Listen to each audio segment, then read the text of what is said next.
Hey everybody! So excited for you to be with us.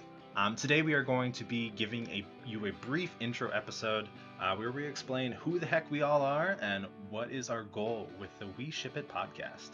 Yeah, this is going to be so much fun. So, if you've ever fallen completely, perfectly, and incandescently for a literary romance, Swoon. if you've ever wanted more and sought out, a fan fiction, if you've ever said those words, I ship it, which I have definitely said in my lifetime, this is the I can't podcast concur for with you. that. Exactly. This is the podcast for you. Today, along with giving you some background on us, we're also going to dive into why we're here, why we want to have these conversations, and we're going to reveal the topic for our first episode. Yay! Woo! So Yeah. stick around till the end. The question is, will your ship sail or sink? Find out as we dive into our favorite literary couples.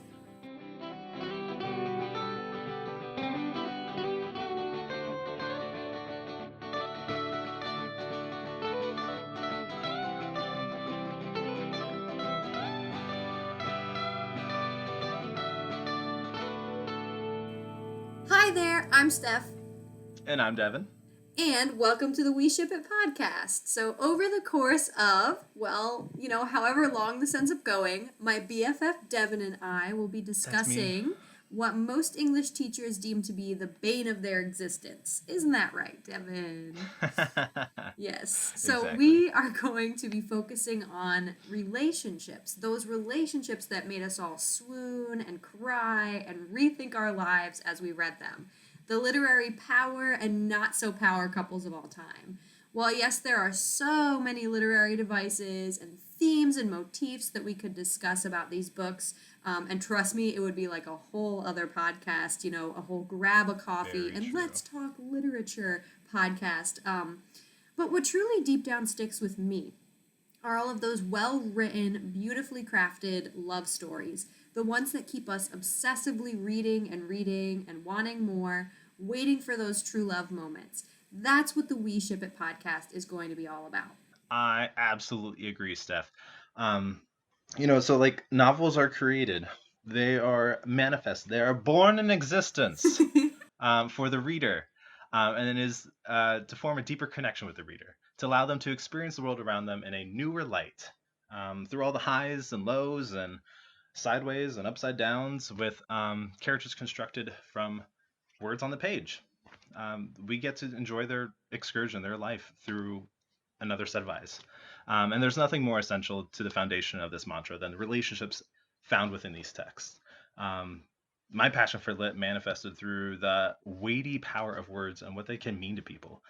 For years, storytelling has been like the crux, the center, the cornerstone of human existence. If you go way back, storytelling used to happen on walls, and then it would be vocalized, and now we are where we are today, with it being printed. So it brings us together as a people. And that's one of the reasons I decided to become a teacher. In the past 3 years, I've taught students from all ages, from seventh grade all the way up to 11th, and seen how literature can challenge, shape, and inspire. And that's kind of why I'm getting into this and exploring this important question a bit more with you.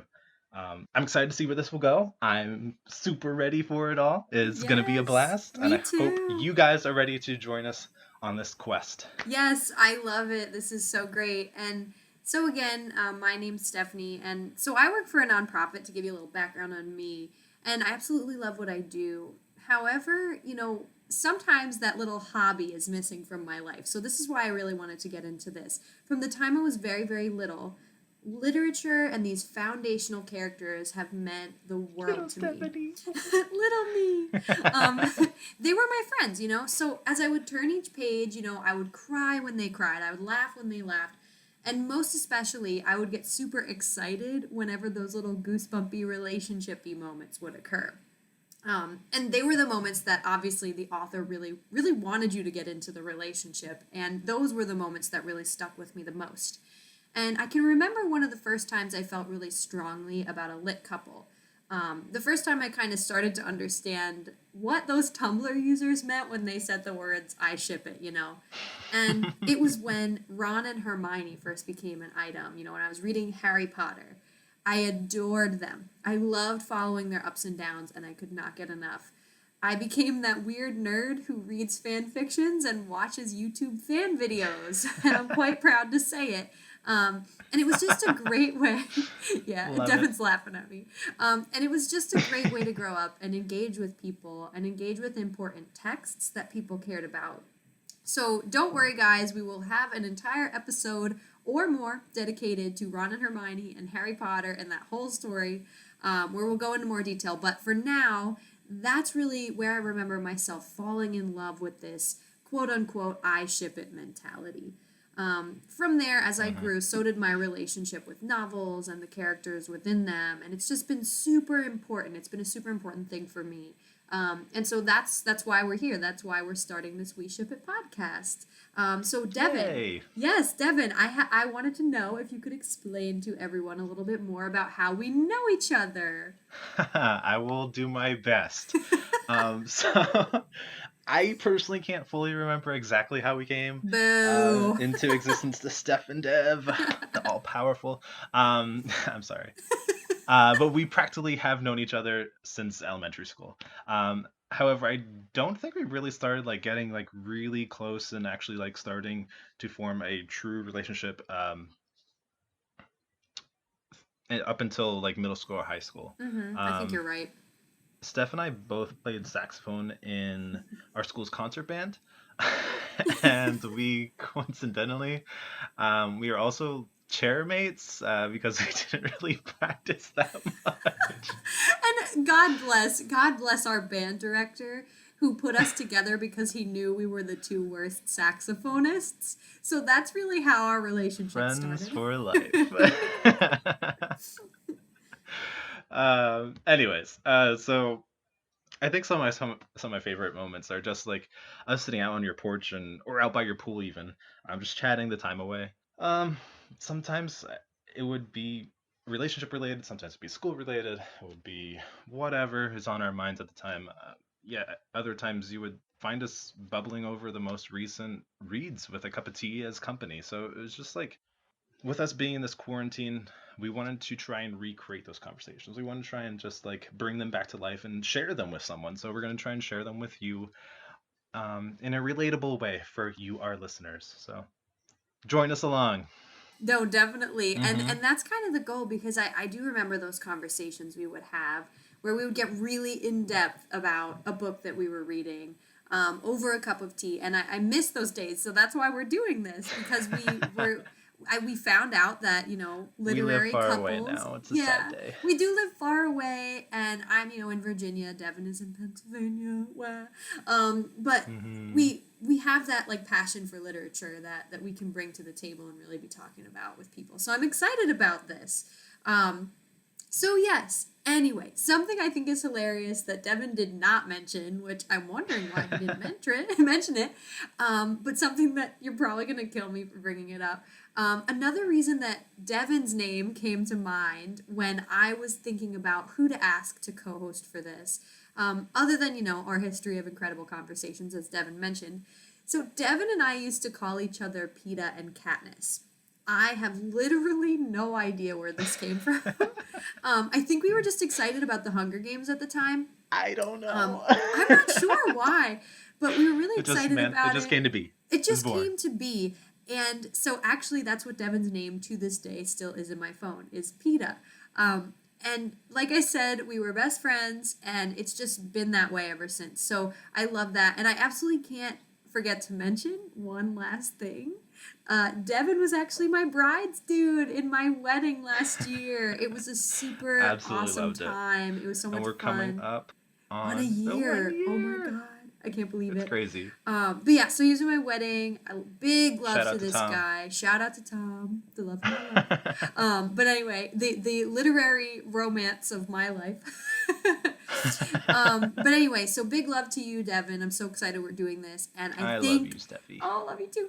And I think we're gonna have a lot of fun on this show, just talking about a Mm-hmm. lot of different couples of literature and TV and movies and all the fun things. So I just wanted to go a little bit further into the inspiration for this podcast. Basically, I roped Devin into this. He was A happy. little bit, just a little bit. He was happy. I He needed was some like, like motivation to like yes, really get into he it. definitely needed some motivation, but now we're super stoked. Mm-hmm. And basically, my inspiration comes from my love for characters, for character development, for reading, just in general, and really following characters on their life story. And honestly, there's been a huge movement lately where people are just like, oh, I hate it when the story ends up a love story. Like, it's so overdone. Yeah, Boo. boo. But honestly, like, I'm never over it. I love the love story. I'm so infatuated with the couples and their stories. It's literally like it's helped us become it. Well, it's what's made us who we are as a human family. Following these couples, following their character development. And I remember reading fan fiction as a kid and watching those videos on YouTube and Tumblr, like I mentioned. And man, was it unhealthy! But it was so much fun too. I And it can see it. actually, it really like it framed it framed a lot of my development as a person. But either way, a good love story sticks with you for a lifetime. And that's really why I wanted to do this, so we could dive into the good, the bad, and the ugly of the relationships that we grew up loving and reading about. But anyway, so a question I had for Devin: what are you Mm-hmm. most excited for, and what can our listeners expect? Such a big question. I know. Okay. Um, so what I'm most excited about is just like tackling some of these big, beautiful, twisted, lovely, uh, crafted relationships that we all know and love. Um, some of them that just come to mind are like Romeo and Juliet, like Ron and Hermione, like you said, Elizabeth and Darcy. They're all iconic, right? But we're also going to try and mix in a few TV shows at some point, like Leslie and Ben from Parks and Rec, or Marshall and Lily from How I Met Your Mother. These are all couples that kind of like stick with us and who we return to again and again. They give us an understanding of who we are and also what a beautiful and loving relationship is like. Or maybe it's not like. They reveal to us who we'd like to become or who we'd like to refrain from being. It's almost like each character has imprinted itself, a piece of themselves into our hearts, and we continue to cherish them for years and years to come. So true, Uh, Devin. it's My awesome. gosh. Okay, I love your English teacher self. I cannot wait.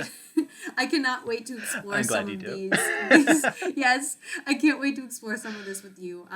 It's So gonna be okay, fun. moving on really quickly, I mentioned at the beginning of our episode that we were going to announce the couple that we would be focusing on for our first episode. Gasp! So, the moment that you've all been waiting for, what is episode 1 going to encompass? Well, we are going to be diving into, drumroll please, Romeo and Juliet! Yay! Yeah! Okay, so we think that, although extremely flawed, which I'm sure a lot of you are thinking Oh, right it's now, gross. Romeo and Juliet, oh my gosh, we're definitely going to be going more into those flaws and everything about it. But their relationship and Shakespeare's, his dynamic that he created with the two of them has probably impacted most profoundly pretty much all of the other important literary relationships we've come to know and love. If we didn't start with this one, it'd be insane. Yeah, if we didn't start here, it wouldn't make sense. So we knew we had to. And so, the whole idea of the star-crossed lover, that love at first sight that people are obsessed with in books in years past after Romeo and Juliet became obsessed with, that's, it's all intertwined in these two household names. Everyone knows Romeo and Juliet. And so that's where we're going to begin this adventure, this kind of ongoing, open ended discussion. I like to call it a thesis rather than a podcast, but we're going to be talking about this through our podcast. And we're going to be talking about the ships that sailed and the ships that sunk. So the ones that we really loved and the ones that we also didn't really love, and talking about why that is and how that impacted us all. So we invite you all to email us to share your feedback. Join us, join Yes, us, join join us. us. What are your thoughts on Romeo and Juliet? Was it true love? What is your favorite scene? We encourage anyone interested to take part in this conversation. So in order to do that, you can just email us you can email us at weshipitpodcast@gmail.com. So that is weshipitpodcast@gmail.com. Or you can send us a voice message through the Anchor app. If you have, an Anchor account and you're listening to us on Anchor, you can send in a voice message that we can play as well. So feel free to reach out to us. We want to talk with you guys. We So, would love that. yes, we would love to hear from you. That's the whole point of this, to have a discussion. So just moving on to our last thing. I know Devin hates me for having made him think of this.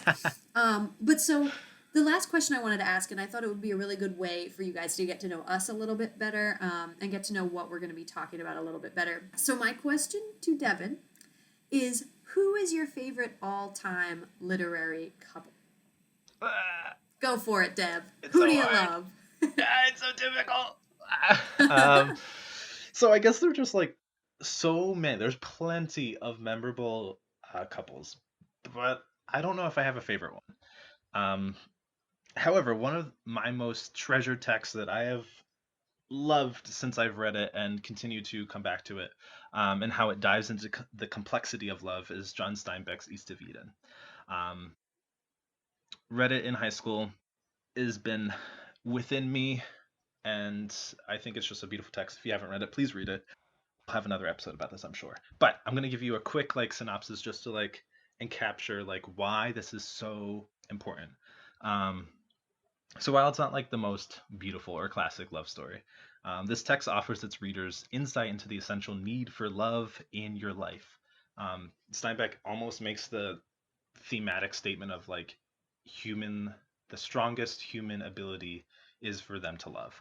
Um, so it kind of all starts off, and if you don't know anything about the text, it's like a remodeling, a revision of the story of Adam and Eve in Genesis in the Bible. But it starts off with Adam and his almost consuming love story with Catherine. And it's misguided. She doesn't necessarily love him back, and she has this own version. She wants to like almost use him, manipulating him. So we find out that like too much love is a bad thing. Okay, if you love someone too much, it's not a good thing. Um, yeah, he finds his love for his sons, and that kind of like brings him back into the wholesomeness of it. Um, Whereas Aaron, his one of his sons, has an idealized love for someone. So another poorly constructed love story. And lastly, we see Catherine and how she has fallen away from all this love. Her absolute almost detestation of love. She abandons her family and creates a false replacement of romantic love, a whorehouse. And it's designed to exploit. It's designed to exploit the loneliness of its patrons and corrupt the purity of love, taking something that's so beautiful and pure and just and destroying it. So it's hard to see how she goes about doing that. So that's why I love this book. I love this story, and it comes back to almost like this idea that the true love arrives in the form of family. So that's why I hold it so dear to me. I Family sword. love that. I love it. And like, we're definitely going to have an episode on East of Eden. Yeah. Like, there's no question in my mind. Fun. So fun. Oh yeah. But then, so just to like give you guys a little bit of my side of the story when it comes to my favorite literary couple. So just like Devin, I'm gonna be a little cliche and I'm gonna kind of say I can't just pick one. And so I mentioned before that Ron and Hermione kind of got me started on this whole thing. You know, that Harry Potter couple, the will they, won't they of the Harry Potter series, if you will. No, but so they will forever kind of hold a piece of my heart. I think as I grew up, I grew up with them. And it was just great to see their relationship blossom. Those books came out like when we were growing up, right? So I read the first Harry Potter book when I was 6 years old, or not 6 years old, when I was in first grade. I guess it was 6 years old. And didn't you read it with your dad too? I did. So I got really emotional because I read it with my dad all the way through, and it was like this amazing experience. So it really was like a Oh, young, do. Yeah, oh, do. But it was like a young adult, like growing up. I was growing up with them, and it was awesome. And then as I grew up, another relationship that I just absolutely adore is She that matured. of what? She matured. Yes, I matured. I'm not mature. No, I'm just kidding.